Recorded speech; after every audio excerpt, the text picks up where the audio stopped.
Welcome to Chillin' 101. We hope this video helps. You begin by adopting a mobile-first mindset, designed for the smallest viewport and scale up. Start with a simple HTML skeleton, then add responsive CSS using Flexbox or Grid so elements flow naturally. Once done, wire a local dev server and enable device emulation in your browser.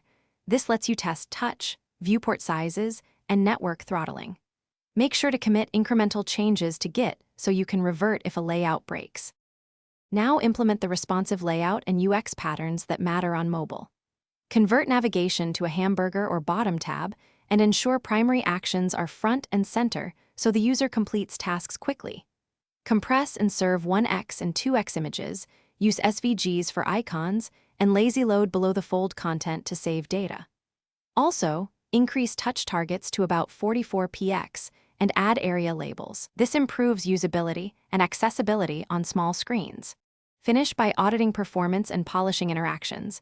Run Lighthouse, check FCP, and reduce bundle size to speed first load.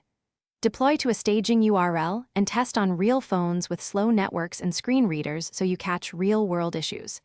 If something breaks, inspect breakpoints, look for overflowing elements, and check event handlers that mix touch and click. These are common culprits. Once resolved, deploy and monitor analytics to confirm mobile conversion. Thanks for watching.